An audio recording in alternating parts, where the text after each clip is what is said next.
Fatigue is certainly an issue in a game like that, but just because you're maybe not at 100% doesn't mean you can't win a hockey game.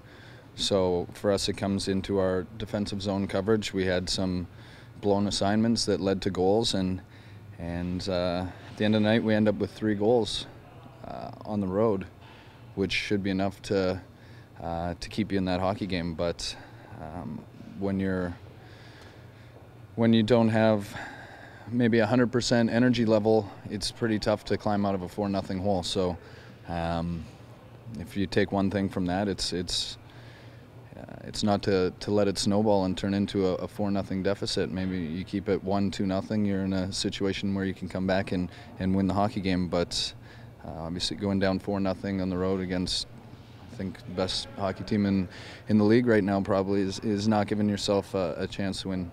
Is there still a feeling that whatever's ailing this team, it's fixable and it can be fixed fairly quickly? For sure. I think we took some positives out of the LA game. Obviously, our job's to win hockey games and get 2 points, but from the way we played and a style of play, the LA game was certainly something we can take some positives out of, especially the way we played in our own end. Unfortunately, it didn't carry into St. Louis, so right now we just video meetings and figure out why that happened and how we can have a better effort against Chicago.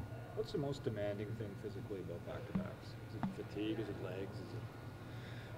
Well, it's the travel is tough. I mean, if you're back-to-back at home, that's one thing. But you can't use that as an excuse. Like I said, there's ways to not be 100% and win hockey games. Teams do it all the time, and it starts with defensive zone coverage.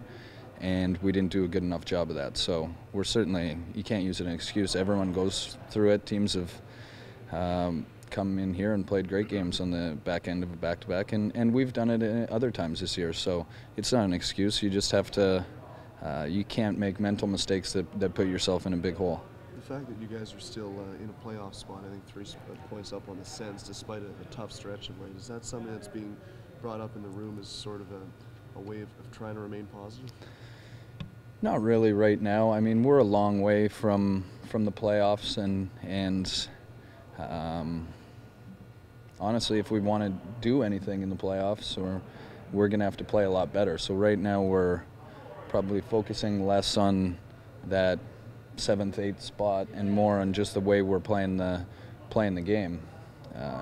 Because the goal is to turn into a top-level team here, not to just try and sneak into that last spot.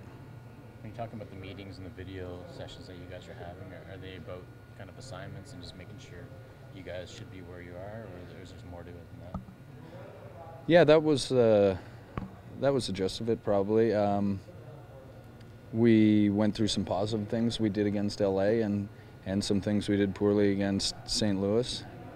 And it's just learning. Everyone can always get better, whether you're a veteran team, veteran player, or a young team, guys coming up from the minors, filling in roles.